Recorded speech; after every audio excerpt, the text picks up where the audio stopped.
Lilith f up. And here is how this brand new system in Rise of Kingdoms is slowly destroying kingdoms.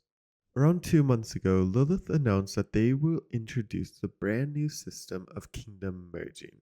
This system would be where Lilith would finally identify 6 kingdoms based on very low activity, particularly low amounts of active main accounts, and would force these kingdoms into King of the Nile KVK. And subsequently, following the end of that KVK, these kingdoms would choose a team of 5 other kingdoms to merge into one super kingdom.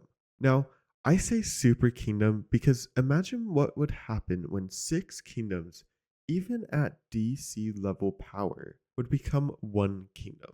Well, we don't really have to imagine because it is exactly what happened to 1414. 6 DC'd kingdoms would combine to instantly become a silver imperium. Yes, a silver imperium, which is completely mental. And up until this video released, there have been 3 other merged kingdoms. 1202, which has been the sole merged kingdom to only have 3 total kingdoms that merged together into one. 1414, the brand new Silver Imperium. 1816, and lastly, 1994, who are both new high A-seed kingdoms. Each kingdom, according to Hero Scrolls, have a rating under 30 and are visibly kingdoms that are high in power and very low in kill points. However, this is not the kingdom's fault, as there are numerous ways that Lilith has totally destroyed this merging process. But to first understand these failures, we have to understand why Lilith would even want to bring out a kingdom merging feature in the first place.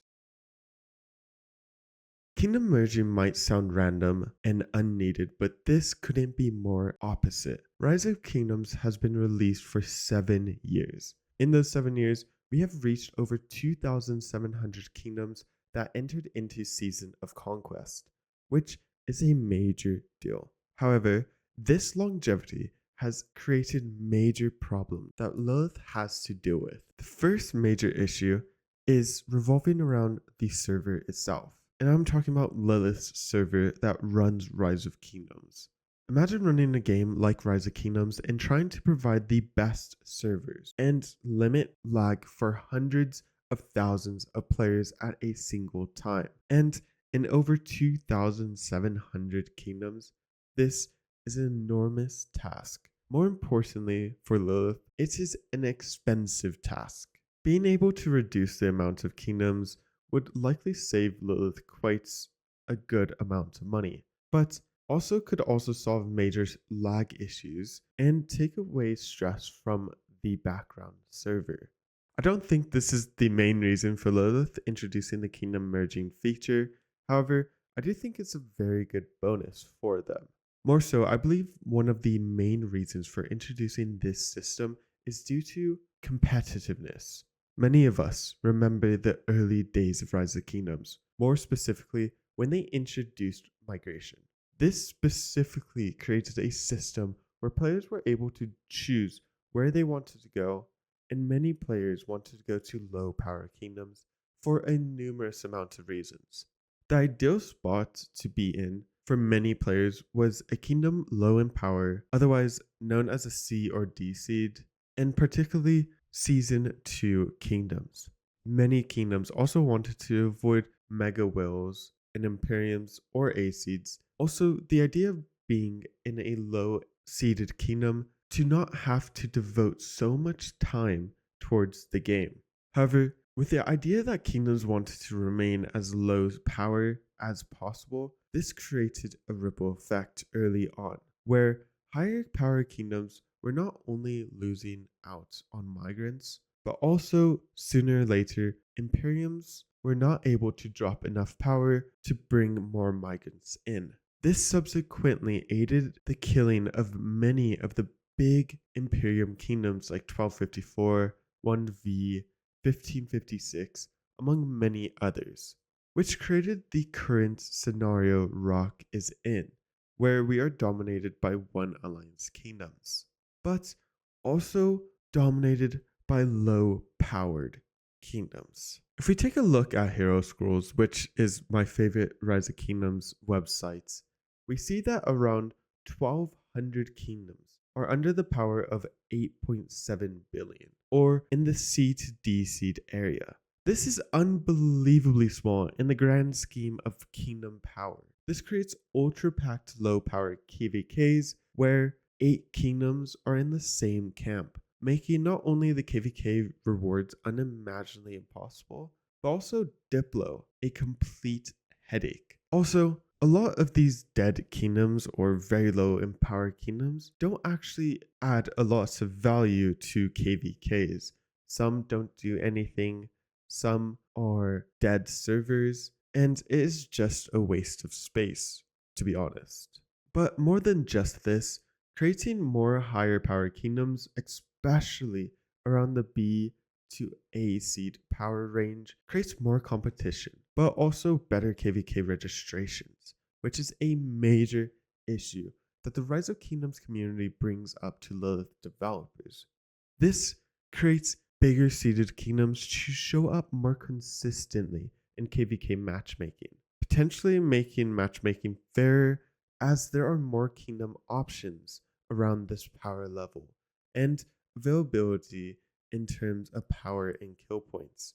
Now, these are just some initial reasons for why Lilith would ever introduce the system. I'm sure there could be many more, or a more specific reason. In my opinion, this is a system that is desperately needed. However, I could yap more about this, more specifically about matchmaking in another video, which I think I will do. However, the execution in how Lilith went about with this new kingdom merging system is completely rubbish. And here is why. I could honestly go on for hours on how many issues this kingdom merging system has created and brought to the surface for many of these kingdoms. However, to save me from losing my voice and to keep you guys entertained, there are 3 main issues created by Lilith with this system. The first major issue in the kingdom merging system is the failure Lilith has done to protect the players, leadership, and the future of these kingdoms. Now let's put our hypothetical caps on here for a second and think about the D-seed kingdoms we know of. Many are littered with deadweight and potentially even rogues. New leadership would have to understandably clear out these deadweights, which can not only take a very long time, which affects KVKs, but Lilith threw together kingdoms that probably don't even think the same around leading a kingdom. In terms of what's a deadweight, what's the end goal, and how competitive would this kingdom be? And if a single kingdom, or even multiple kingdoms, push for clearing certain players, it could be a major deal for the other kingdoms, creating a rift. Moreover, Lilith failed to account for MGEs, or at least I am presuming so, or any other major effect that could be fixed, because now they could be easily disregarded, or at the very least create major drama. Imagine only 10 spots for now 6 combined kingdoms, and these 6 kingdoms having to figure out who's going to take which spots. Yeah, I could already imagine this not only making for a toxic environment, but also creating potential reasons for civil war, which can not only destroy the kingdom, but also kill off any remaining active players. I mean, another way to look at it is imagine your kingdom being essentially deleted and having to merge with 5 other kingdoms of random players that you have never met. It can be seen as a last straw for many of these D-seed players. And guess what? Current D-seeds don't necessarily even recruit. So these players can't even go back down to D-seeds because the D-seeds don't want to jump up in power. Now, this could change, but I fail to see that ever changing in the future. The second issue, and in my opinion, the biggest issue, is the kingdom merger selection itself. Now, This is just my biggest issue. There are many other huge glaring issues, but if you were a kingdom that was forced into doing a kingdom merge, I would at least want to be able to choose the kingdoms that I either played with before or can talk to and find similar ideals and capabilities as to my own kingdom. Now, to be fair, Lilith did give these kingdoms the ability to do exactly that, but there is one major issue. So far, the small amount of kingdoms available to be selected and to pair with. Now, if Lilith went and said that 300 kingdoms would be merged with one another into 50 or 60 kingdoms, then there should be a phase where kingdoms had 1 to 2 weeks to be able to select 4 to 5 other kingdoms from a particular pool of kingdoms. This creates better kingdoms that could compete at higher levels and also more positive environments to keep these kingdoms alive and kingdom players happy, which should actually be the major and only major goal in this kingdom merger process for Lilith. This type of process gives an option, albeit a limited option, to kingdoms that are forced into doing something to make the best out of a tough situation. Currently, these kingdoms that did merge with each other and some other kingdoms that are currently in the merging system don't have many options. You could be friends with a DC'd kingdom that does fit the requirements, but they haven't gone through the process yet. And that is the glaring issue for me.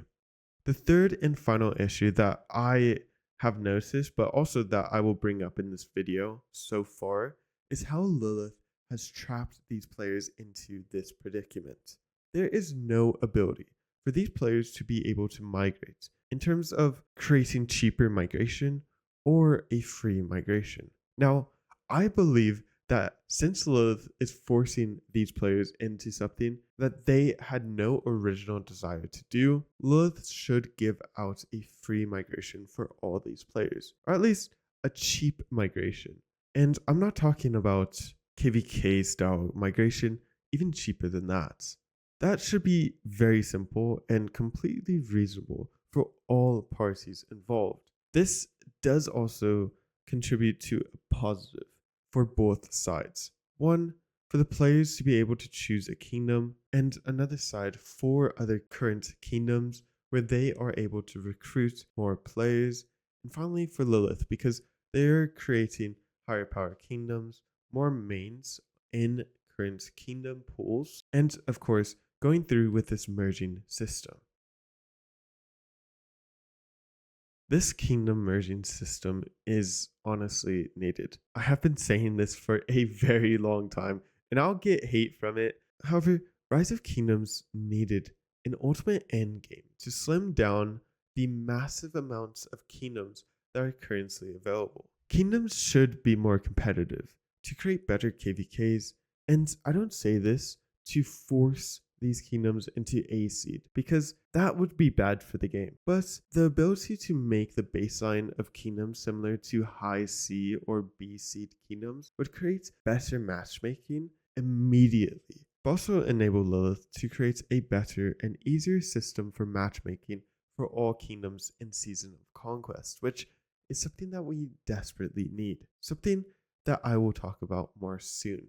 However, there should be a better system other than what Lilith is currently implementing. Lilith should create a kingdom pool of hundreds of low power kingdoms to be able to create a merged kingdom of 4 to 5 kingdoms. This creates kingdoms to be able to compete with better kingdoms and creates a merged kingdom that has the same ideals, something that should be fundamental in a system that forces kingdoms to merge together. It gives the players a say, a better say than what is currently going on, because there's more options and more availability to choose a better future for your kingdom, which is a baseline for what this merging system should offer.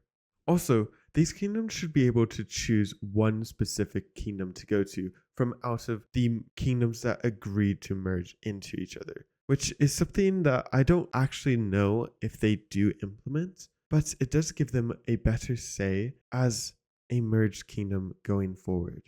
Along with protecting MGEs and any other events that are able to be fixed by leadership by either expanding the rewards for these events to more ranks, separate MGEs based on kingdoms, but offer fewer heads for a period of time, or else enable leadership to specifically choose who gets what spots during the first off-season of a merged kingdom. Also, give players in these merged kingdoms the ability to have one free migration. And finally, create a better way that prioritizes merged kingdoms to fight other merged kingdoms initially. Lilith makes amazing decisions for the game. There has been amazing updates, and that is why the game has been so successful for the past 7 years. However, at times, they rush into things or else fail to create the best system possible. And after talking to many kingdoms in this merged feature, and I could see that this system resulted in major issues for the Rise of Kingdoms community that underwent this process already, and will create even more problems for kingdoms that are going in this system in the future. And this kingdom merger is a system that needs to be reworked immediately because we all care about this game and we all care about other players that want to play how they want to play. And being in a kingdom that they enjoy, or at least trust their leadership to create a better kingdom, is a fundamental basic that Lilith needs to let us do. So thank you guys for watching. Let me know what you guys think in the comments, and I will see you guys soon.